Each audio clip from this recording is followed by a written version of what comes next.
Assalamualaikum warahmatullahi wabarakatuh. Waalaikumsalam warahmatullahi wabarakatuh. Jadi di sini kami dari kelompok 5 hari ini akan mempresentasikan materi mengenai profesi akuntan, yaitu fungsi akuntan, audit laporan keuangan dan juga kode etik dari akuntan sendiri. Jadi sebelum itu izinkan kami untuk memperkenalkan diri masing-masing, yaitu saya sendiri Nurila Alicia Ramadhani dengan NIM 992023029, dengan teman saya Desi Mutiara Ayu dengan NIM 99202333. Dengan saya Hawa Salsabila dengan NIM 99202347. Dengan saya sendiri Muhammad Akbar Firmansyah dengan NIM 99202339. Adapun daftar isi yang akan kami bawakan itu ada pendahuluan, tujuan pembelajaran, kemudian topik materi yang akan dibawakan, kemudian studi kasus, lalu ada kesimpulan, referensi, dan yang terakhir yaitu sesi tanya jawab. Nah, jadi yang pertama itu ada pendahuluan. Jadi di dalam era transparansi keuangan yang ketat, profesi akuntan itu menjadi pilar utama dalam asersi asuransi, audit laporan keuangan, dan juga kode etik yang menjaga integritas. Nah, di dalam materi ini tuh terdapat adanya 3 fondasi yang krusial. Nah, yang pertama itu peran akuntan sebagai penjaga informasi yang kredibel, kemudian yang kedua proses audit independen untuk keyakinan publik, dan juga serta prinsip etika seperti integritas dan juga objektivitas yang mencegah adanya kesalahan. Baik, selanjutnya untuk tujuan pembelajaran akan dijelaskan oleh saudari Desi. Dipersilakan. Baik, terima kasih saudari Nela. Saya lanjutkan. Di sini ada tujuan pembelajaran. Yang pertama itu mengetahui peran dan fungsi akuntan dalam menyediakan informasi keuangan yang akurat dan dapat dipercaya. Yang kedua itu ada memahami pentingnya laporan keuangan sebagai alat untuk menilai kewajaran dan kebenaran laporan keuangan suatu perusahaan. Yang ketiga ada menjelaskan prinsip-prinsip dasar dalam kode etik akuntan yang menjadi pedoman perilaku dan profesionalisme akuntan. Saya kembalikan ke moderator. Baik, terima kasih. Jadi di sini saya akan menjelaskan yaitu yang pertama mengenai akuntan. Jadi mungkin dari teman-teman sendiri itu udah tahu ya apa sih akuntan itu. Nah, jadi akuntan ini tuh sangat memiliki peran penting dalam penerapan tata kelola perusahaan yang baik atau good corporate governance, dan dengan adanya 3 pihak utama. Nah, yang pertama itu ada akuntan manajemen, akuntan publik, dan juga organisasi profesi akuntan. Nah, jadi apa sih akuntan publik itu? Nah, jadi akuntan publik ini itu merupakan seorang profesional akuntansi yang telah memperoleh izin dari Menteri Keuangan Republik Indonesia untuk memberikan jasa akuntansinya kepada publik. Nah, kemudian adapun tugas dari akuntan publik sendiri ini ialah jadi akuntan publik ini itu meninjau dan juga memverifikasi laporan keuangan itu untuk dapat dipercaya oleh stakeholder. Contohnya seperti investor, kreditur, dan juga pihak pengawas. Nah, akuntan publik sendiri ini juga memberikan adanya layanan audit dan jasa atestasi lain berupa pemeriksaan pajak, dan juga memastikan bahwa laporan keuangan tersebut itu sudah sesuai dan juga akurat dengan standar akuntansi yang berlaku.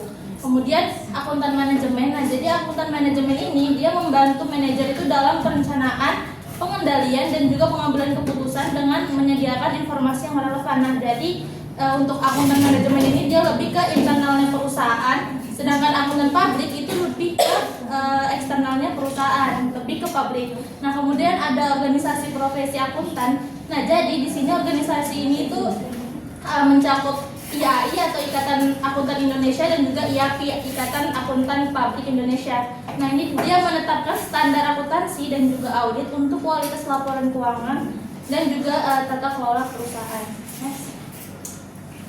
Selanjutnya itu ada profesi akuntan. Nah, jadi profesi akuntan sendiri ini memiliki 7 karakteristik utama yaitu menurut Ronald yang merujuk pada The Commission on Standard of Education and Experience for Certificate Public Accountant. Nah, yang pertama itu ada memiliki cabang ilmu pengetahuan yang khusus. Jadi di sini maksudnya akuntan itu sebagai seorang akuntan itu harus memiliki pengetahuan khusus yang menjadi dasar dari profesi akuntan itu sendiri. Nah, contohnya akuntan itu memanfaatkan ilmu yang telah mereka pelajari, ilmu akuntansi maupun audit yang telah mereka pelajari itu untuk mengelola dan juga dapat memeriksa laporan keuangan di suatu perusahaan. Kemudian yang kedua yaitu ada proses pendidikan formal yang diakui. Jadi di sini tuh maksudnya seorang akuntan itu harus melalui pendidikan dan juga pelatihan yang terstandarisasi. Jadi sebagai seorang contohnya seorang calon akuntan itu harus melalui pendidikan dan juga pelatihan terlebih dahulu dan juga terdaftar pada kantor Ikatan Akuntan Indonesia. Lalu yang ketiga itu ada kode etik atau standar perilaku. Jadi di sini tuh maksudnya seorang yang ketiga yaitu standar kualifikasi profesional untuk keanggotaan. Nah, jadi di sini maksudnya itu seorang akuntan itu harus memenuhi syarat kompetensi untuk menjadi anggota seorang profesi akuntan. Nah, contohnya itu akuntan publik itu harus lulus ujian profesi akuntan publik dan juga terdaftar di IAPI atau Ikatan Akuntan Publik Indonesia. Kemudian yang keempat itu ada kode etik atau standar perilaku. Nah, di sini maksudnya jadi seorang akuntan itu harus memiliki atau memahami kode etik ataupun perilaku yang harus dipatuhi dalam profesi akuntan itu sendiri. Nah, contohnya jadi akuntan itu wajib mematuhi kode etik dan juga kode etik dan juga yang mengatur hubungan antara klien dan juga masyarakat. Jadi di sini akuntan itu harus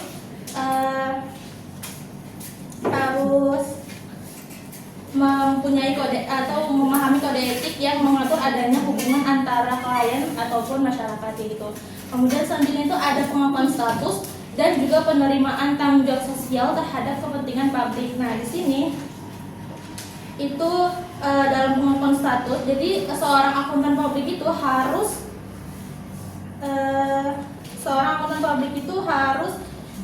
diakui oleh hukum dan juga masyarakat. Contohnya itu jadi seorang akuntan publik yang telah membuat laporan keuangan untuk diaudit itu harus diakui oleh instansi pemerintah dan juga pemegang saham sebagai bahwa dokumen tersebut itu telah resmi.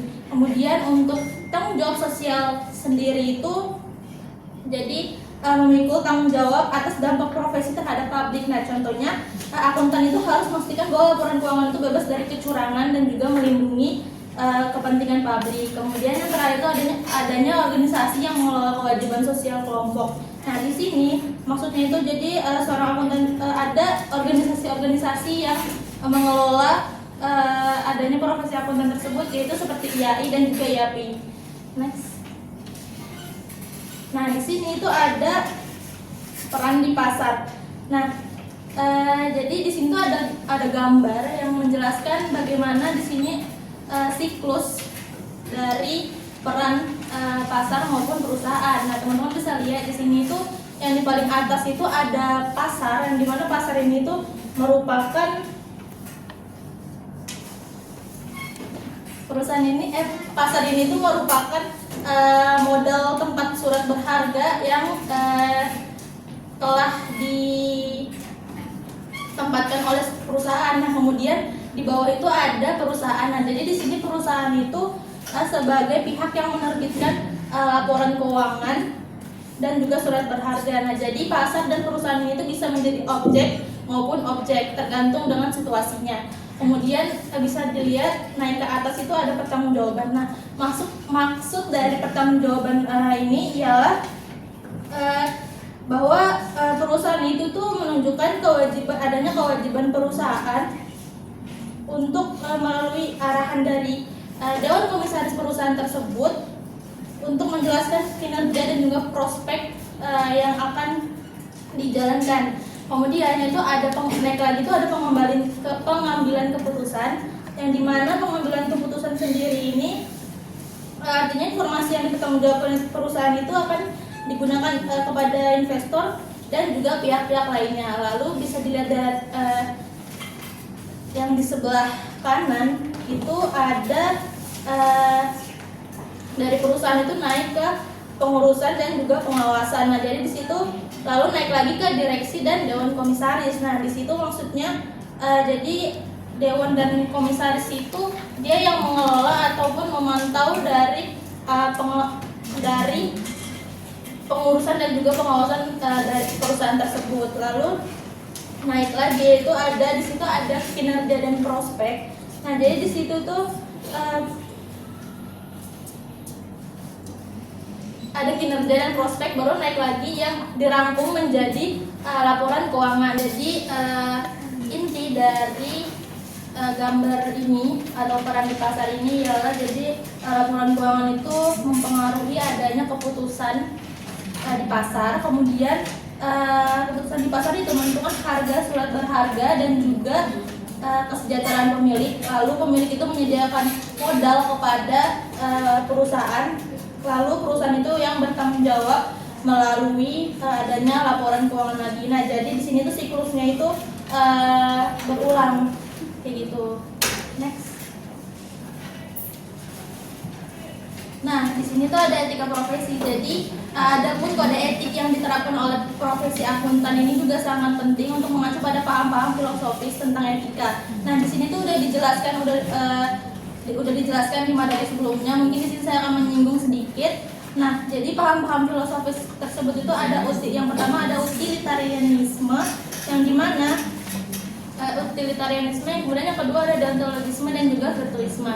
Nah, untuk utilitarianisme ini juga merupakan tindakan yang diukur baik jika menghasilkan manfaat atau kebahagiaan terbesar bagi banyak orang. Nah, contohnya itu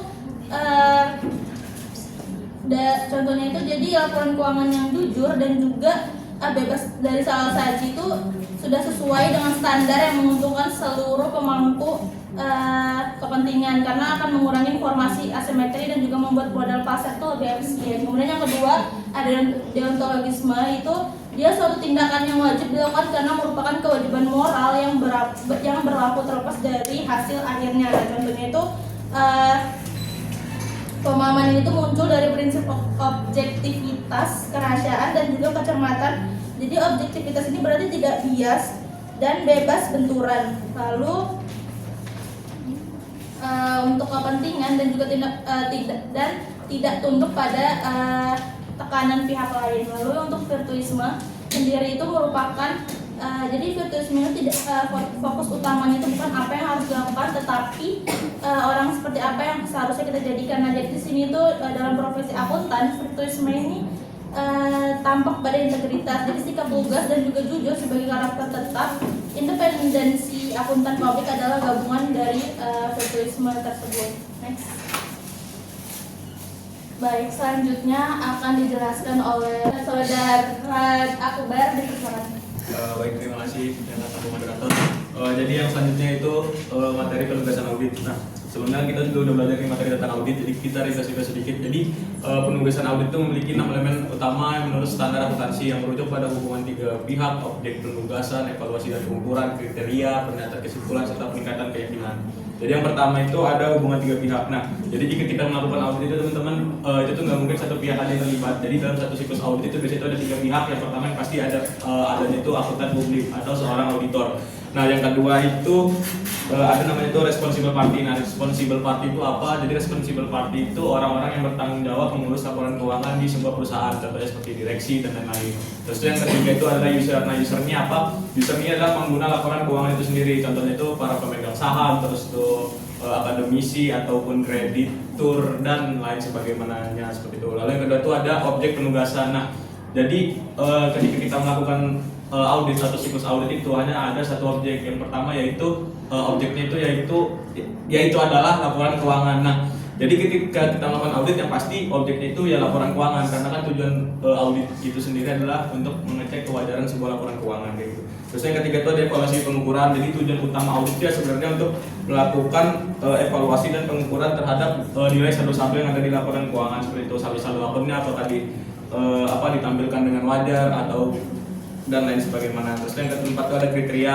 Jadi kriteria dalam audit adalah standar akuntansi dan kerangka pelaporan keuangan yang berlaku. Inilah yang menjadi dasar auditor untuk mengambil keputusan opininya di dalam sebuah pernyataan audit. Contohnya ya seperti yang kita pelajari kemarin, seperti opini wajar, tidak wajar, wajar tanpa pengecualian dan lain sebagainya. Lalu ada juga pernyataan kesimpulan. Jadi pada akhir audit itu akuntan publik harus menyatakan kesimpulannya dalam bentuk opini seperti tadi sebutkan tadi. Contohnya itu ya wajar, tidak wajar dan lain-lain seperti itu. Terus itu ada peningkatan keyakinan. Nah, jadi tujuan audit itu ya sebenarnya meningkatkan keyakinan terhadap laporan keuangan. Pasti kan kalau teman-teman lihat laporan keuangan yang diaudit sama laporan keuangan yang tidak diaudit, pasti kan teman-teman lebih percaya laporan keuangan yang diaudit karena sudah teruji seperti itu. Next. Kalau di sini ada proses audit. Jadi ada proses audit itu yang pertama itu yang pastinya itu alurnya. Di mana alurnya itu penunjukan auditor dalam RUPS dan biasanya dalam rapat umum pemegang saham para pemegang saham menunjuk sebuah auditor tertentu dari kantor akuntan untuk melakukan audit di perusahaannya seperti itu. Setelah itu semua pekerjaan harus mengikuti standar audit berpedoman pada kode etik akuntan publik. Hal ini itu menjaga kualitas audit dan memastikan opini yang diberikan itu dapat dipertanggungjawabkan nantinya gitu. Terus itu ada kompetensi. Nah, ketika auditor itu melakukan audit yang pasti itu harus memiliki kompetensi. Gak mungkin kan orang awam tiba-tiba disuruh ngaudit. Makanya ketika kita menjadi auditor itu harus ada sertifikasi dan lain-lain seperti itu. Terus itu juga ada kriteria contoh. Nah, jadi kriteria contoh itu adalah klasifikasi akun dalam audit. Contohnya itu dalam proses evaluasi auditor itu memastikan bahwa akun-akun itu sudah diklasifikasikan dengan benar. Contohnya akun kas jadi aset, terus itu akun utang di liabilitas dan lain-lain seperti itu. Terus itu juga ada risk based audit. Nah, jadi risk based audit ini adalah penentuan masalah-masalah dalam laporan keuangan itu berdasarkan masalah yang ada. Contohnya itu kalau kita belajar kemarin itu kayak control risk, inherent dan lain-lain seperti itu. Terus itu ada evaluasi dan pengukuran akun. Nah, jadi dalam audit laporan keuangan ini inti pekerjaan auditor adalah mengevaluasi dan mengukur setiap akun-akun yang ada di laporan keuangan itu sudah wajar dan dinyatakan dengan sebenar-benarnya apa tidak seperti itu. Auditor itu juga memastikan bahwa pengungkapan yang diberikan itu perusahaan itu sudah memadai. Jadi pada tahap ini fokusnya adalah menilai apakah setiap akun seperti aset, liabilitas, ekuitas, pendapatan dan beban sudah disajikan secara wajar dan tidak mengandung salah saji yang material seperti itu. Itu ada contoh gambarnya. Yang pertama dari RUPS, terus tuh menunjuk tentang auditor yang bertanggung jawab dan seperti yang saya jelaskan tadi alur proses auditnya. Next. Oke, untuk yang selanjutnya saya kembalikan ke moderator. Baik, terima kasih Akbar. Baik, jadi untuk materi selanjutnya akan dipaparkan oleh Saudari Desi. Silakan. Baik, terima kasih moderator.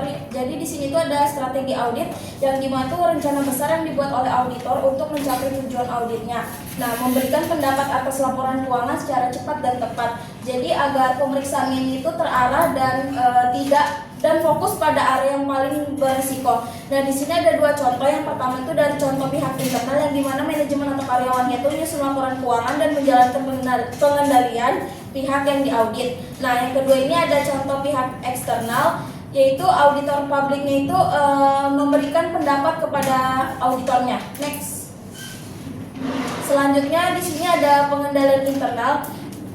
Nah, pengendalian internal ini kebijakan dan prosedur yang dibuat oleh manajemen perusahaan untuk memastikan berjalannya efektif, aset perusahaannya aman, laporan yang disajikan itu secara benar dan bebas dari kesalahan maupun kecurangan.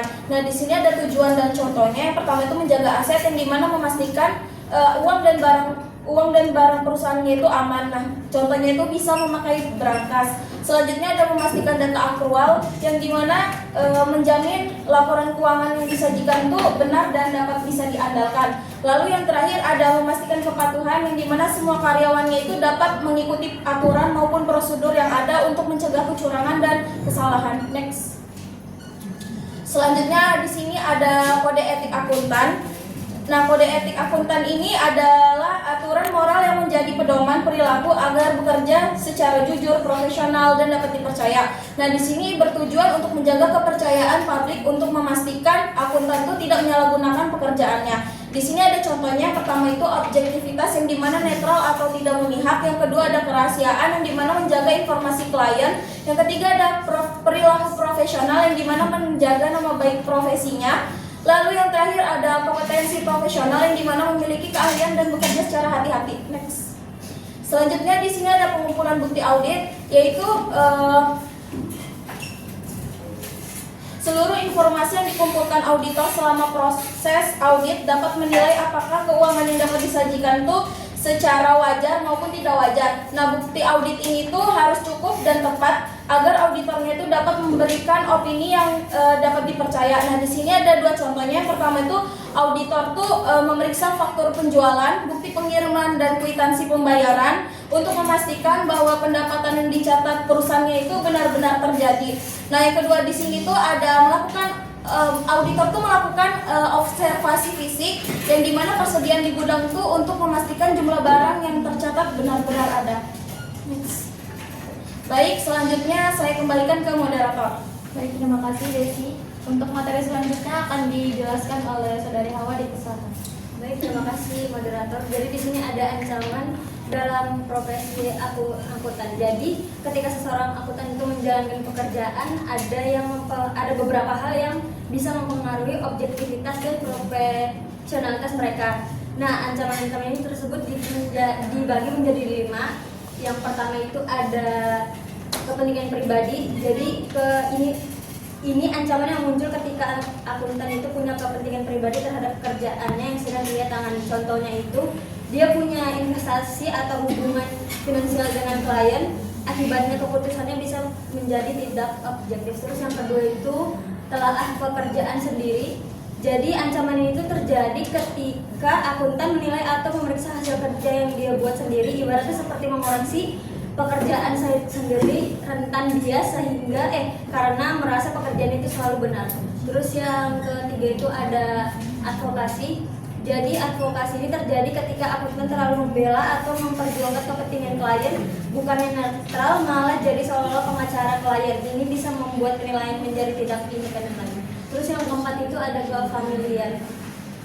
Kalau akuntan terlalu dekat atau akrab dengan klien, misalnya teman lama, keluarga, atau sudah bekerja selama bertahun-tahun, ini juga bisa mengurangi objektivitas karena rasa kedekatan bisa membuat penilaian menjadi tidak tegas. Terus yang terakhir itu ada intimidasi. Ini tuh terjadi ketika akuntan merasa tertekan, takut dikritik, atau mendapatkan ancaman dari pihak tertentu. Misalnya, klien mengancam akan memutuskan kontrak kalau hasil auditnya tidak sesuai dengan keinginannya. Tekanan seperti ini bisa membuat akuntan mengganti sikap profesional. Next.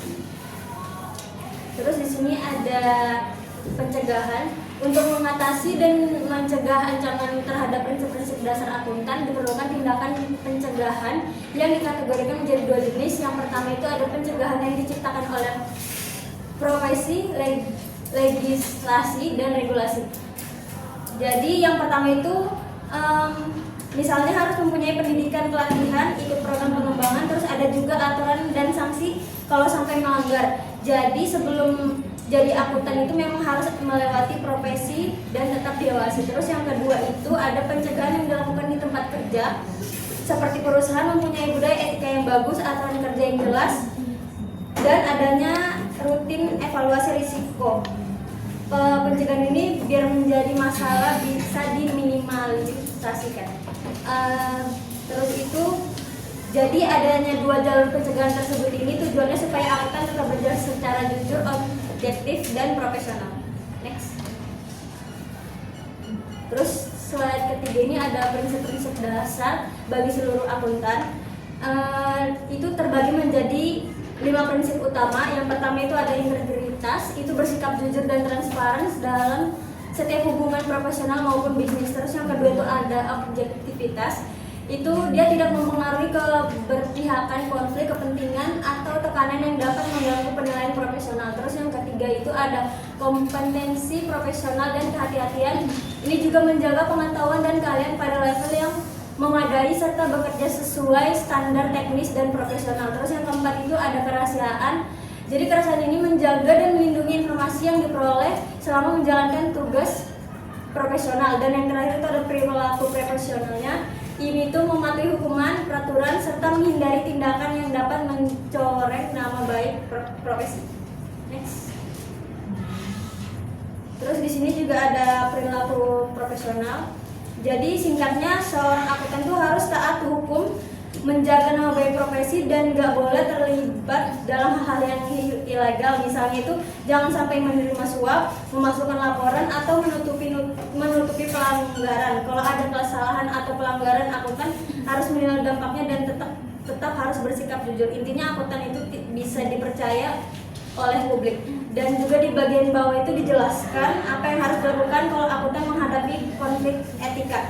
Caranya itu ada 4. Yang pertama itu akuntan harus merumuskan atau memahami dulu masalahnya itu apa. Terus yang kedua itu konsultasi internal dulu, bisa dengan atasan atau pihak yang terkait di perusahaan. Terus yang ketiga itu berkonsultasi internal. Jadi kalau sebelum selesai lanjut ke konsultasi eksternal, misalnya pihak regulator atau ahli. Terus dan yang terakhir itu menilai resiko hasil konsultasi tadi dan menentukan tindakan yang paling tepat.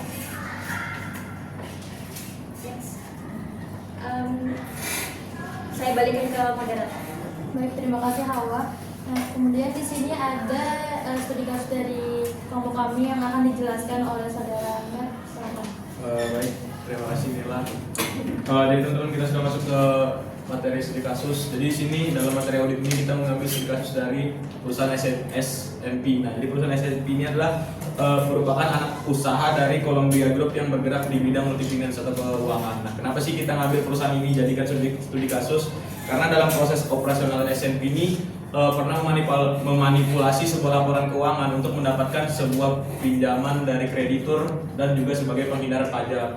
Oleh karena itu kami mengambil kasus ini itu sebagai salah satu contoh dalam studi kasus dalam materi audit ini. Nah, yang membuat kasus ini tuh berat adalah bahwa akuntan publiknya itu juga ikut terlibat. Jadi seharusnya auditor itu mengecek sebuah laporan keuangan udah benar atau enggak, tapi dalam kasusnya ini tuh auditor tuh malah memvalidasi laporan keuangan yang jelas-jelas itu dimanipulasi seperti pendapatan, piutang dan aset fiktifnya seperti itu. Jadi di sini ada masalahnya, kita langsung aja. Jadi laporan keuangan itu melanggar prinsip integritas, objektivitas dan kompetensi akuntan, menyebabkan laporan tidak mencerminkan kondisi sebenarnya karena dimanipulasi dan lain-lain. Terus tuh independensi akuntan publik juga menyampaikan informasi salah ke publik. Karena apa? Karena udah tahu ini laporannya salah itu tapi tetap aja divalidasi seperti itu dan menyatakan opini bahwa laporan itu wajar, di mana pemangku kepentingan itu terganggu. Contohnya seperti pemegang saham, terus tuh kreditur itu kan pasti kan dirugikan kan. Kenapa? Karena kreditur itu ketika kita meminjamkan uang kan pasti lihat nih laporan keuangan ini sehat apa enggak sih, bisa nggak sih nanti dia bayar utang kita. Nah, ketika laporan keuangannya ini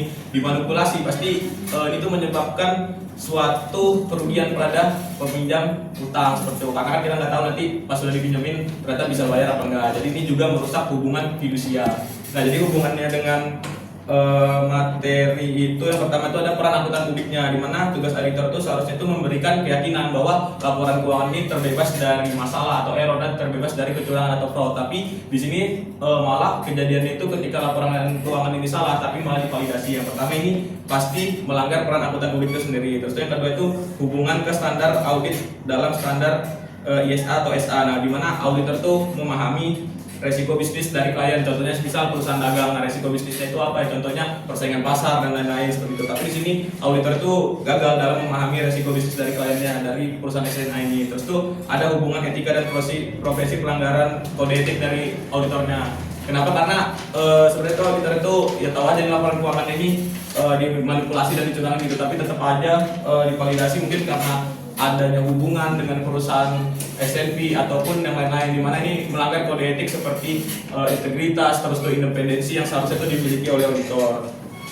Kita langsung masuk ke solusinya. Yang pertama itu ada penguatan audit berbasis resiko. Nah, di mana penguatan audit berbasis resiko ini sudah saya jelaskan tadi tuh seperti seharusnya itu auditor tuh tahu di mana letak-letak atau bagian-bagian itu yang penting-penting harus dicek kayak gitu. Contohnya misal pendapatan, piutang, terus tuh aset fiktif dan lain-lain. Jadi auditor tuh harus tahu bagian-bagian mana dalam laporan keuangan yang benar-benar harus diselidiki. Nah, di sini auditor gagal dalam melaksanakan itu. Terus yang kedua tuh ada penegakan etika oleh IAPI atau IAI. Nah, karena dia jadi sudah melanggar kode etik seorang editor, jadi IAPI atau IAI itu harus melaksanakan tindakan yang tegas terhadap auditor tersebut. Contohnya itu ya pencabutan izin atau denda, terus itu pembinaan etika dan pengawasan melekat terhadap KAP auditor tersebut atau kantor akuntan publik auditor tersebut. Terus itu juga ada pengawasan internal dan eksternal yang lebih diperketat. Terus itu ada transparansi kepada publik. Contohnya itu informasi keuangan itu harus lebih mudah diakses oleh publik. Contohnya seperti diawasi oleh OJK, terus itu pemegang saham. Dan juga ini tuh mendorong akuntabilitas itu lebih tinggi. Kenapa? Karena ini ketika kita lebih banyak yang lihat ataupun mudah diakses, pasti perusahaan tuh takutlah ketika mau berbuat sesuatu yang tidak. Terus yang kelima tuh atau yang terakhir tuh ya peningkatan pelatihan auditor. Jadi auditor tuh juga perlu peningkatan kompetensinya di bidang audit, fraud. Terus tuh jadi ketika dia melakukan kesalahan itu juga harus dilaksanakan sebuah pelatihan terhadap kesalahannya tersebut. Mungkin seperti itu studi kasusnya, saya kembalikan ke Muna. Baik, terima kasih Akbar. Di sini ada kesimpulan dari materi kami yang akan dipaparkan oleh Saudari Hawa di sini. Jadi sebagai penutup bisa kita simpulkan bahwa akuntan itu berperan krusial dalam menyediakan informasi keuangan yang akurat, transparan, dan dapat dipercaya untuk mengambil keputusan stakeholder. Fungsi akuntan itu meliputi asersi dan asurans melalui audit laporan keuangan yang independen, memastikan kewajaran sesuai standar akuntansi dengan proses berbasis risiko standar ISA dan hubungan fidusia. Ketika kode etik akuntan, integritas, objektivitas, kompetensi, kerahasiaan, serta perilaku profesional menjadi landasan moral untuk menjaga keterdidikan profesi, transparansi, dan kepercayaan publik di pasar keuangan. Baik, jadi kami udah di penghujung materi. Nah, jadi di sini kami akan membuka 2 sesi untuk sesi tanya jawab. Baik, untuk sesi pertama ini mungkin dari teman-teman ada yang ingin ditanyakan, dipersilakan. Mungkin untuk Alia.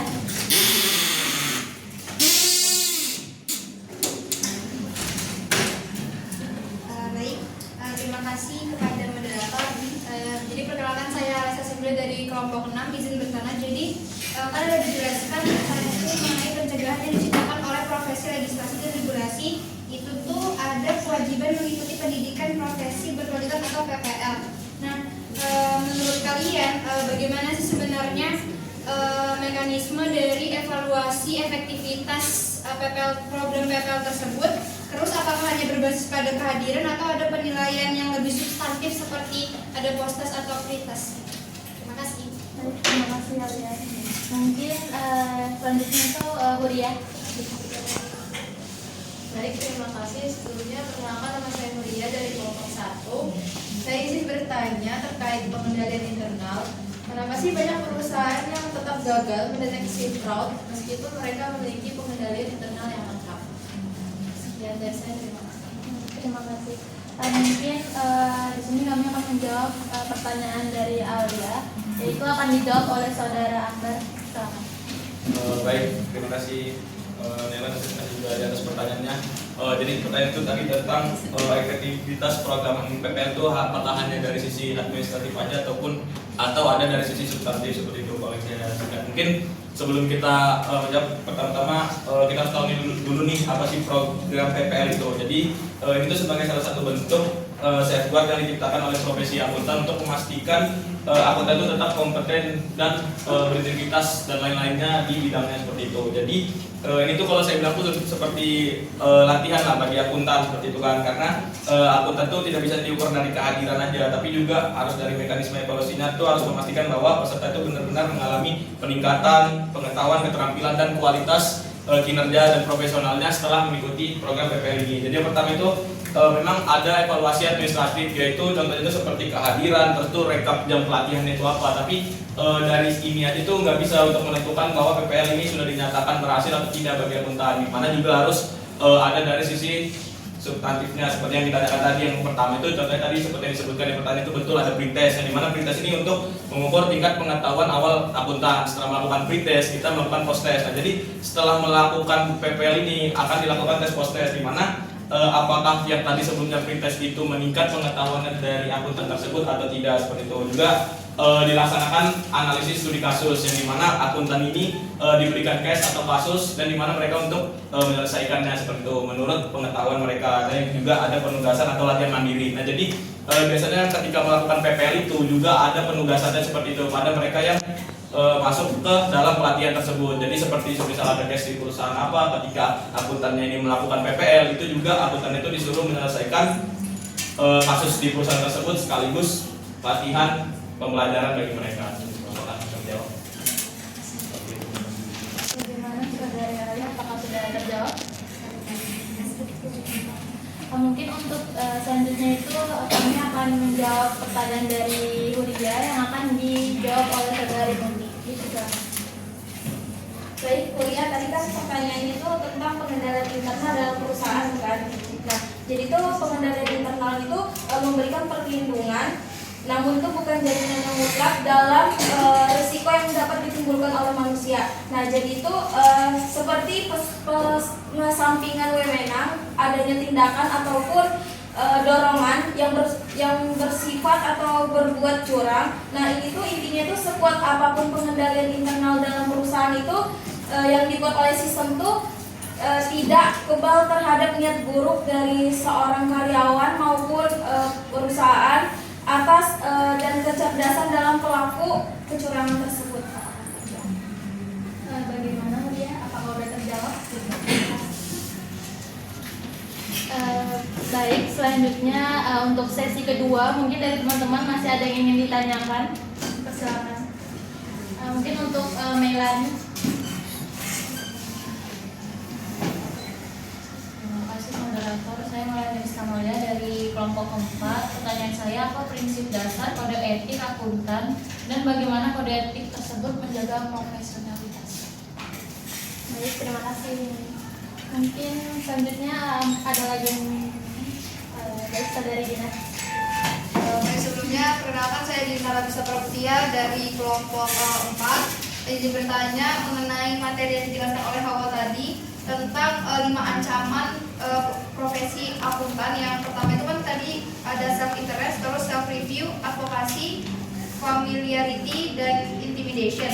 Nah, kalau menurut kelompok kalian itu ancaman mana sih yang paling sering menjadi tantangan atau hambatan bagi independensi akuntan publik? Mungkin itu saja dari saya. Terima kasih. Wassalamualaikum warahmatullahi wabarakatuh. Baik, terima kasih yang sudah bertanya. Mungkin kami akan menjawab pertanyaan dari Melani yang akan dijawab oleh saya sendiri. Jadi tadi pertanyaan itu mengenai prinsip kode etik ya. Jadi kode etik akuntan sendiri ini kan juga merupakan aturan moral yang menjadi pedoman perilaku agar akuntan itu dapat bekerja secara jujur dan juga dapat dipercaya. Nah, prinsip dasar dari kode etik sendiri itu meliputi adanya integritas dan juga objektivitas. Yang dimana integritas sendiri ini dia meliputi adanya sikap yang jujur dan juga transparan, serta objektivitas yaitu yang tidak memihak kepada siapapun dan juga terhindar dari adanya konflik kepentingan pribadi. Nah, untuk kode etik ini juga bertujuan untuk menjaga adanya kepercayaan publik dan juga memastikan akuntan itu tidak menyalahgunakan pekerjaannya, sehingga kredibilitasnya itu tetap terjaga untuk perusahaan untuk perusahaan di pasar keuangan. Mungkin seperti itu. Apakah ada yang ingin ditambahkan atau misalnya? Baik, terima kasih. Baik, untuk pertanyaan selanjutnya itu akan dijawab oleh saudari Hawa. Dipersilakan. Baik, saya akan menjawab pertanyaan dari Dina. Tadi pertanyaannya itu dari 5 ancaman profesi akuntan yang sudah saya jelaskan tadi. Faktor mana yang paling sering menjadi ancaman bagi independensi atau akuntan publik? Izin menjawab ya Dina. Jadi faktor yang sering menjadi ancaman itu tuh menurut saya setelah memahami materi yang saya jelaskan tadi itu adalah self interest atau kepentingan pribadi. Karena pada praktiknya itu banyak kasus terjadi ketika akuntan memiliki hubungan finansial atau kepentingan tertentu terhadap klien. Misalnya itu adanya fee yang besar, kedekatan bisnis atau kepemilikan saham. Kondisi seperti ini itu juga bisa membuat akuntan sulit bersikap objektif karena keputusan profesional tetap dipengaruhi oleh keuntungan pribadi yang ingin dipertahankan. Intinya itu kayak adanya bayaran atau bonus, dan adanya kerjasama lain, penilaian mereka juga nggak netral. Jadi bukan karena nggak bisa bekerja profesional, tetapi kadang ada rasa nggak enak atau takut kehilangan klien itu sendiri. Apakah sudah terjawab, Dina? Ya, sudah terjawab. Sama. Baik. Mungkin dari teman-teman masih ada yang ingin ditanyakan lagi untuk kelompok kami? Jika tidak ada, mungkin selesai sudah pemaparan materi dari kelompok kami. Kurang lebihnya mohon dimaafkan. Wassalamualaikum warahmatullahi wabarakatuh.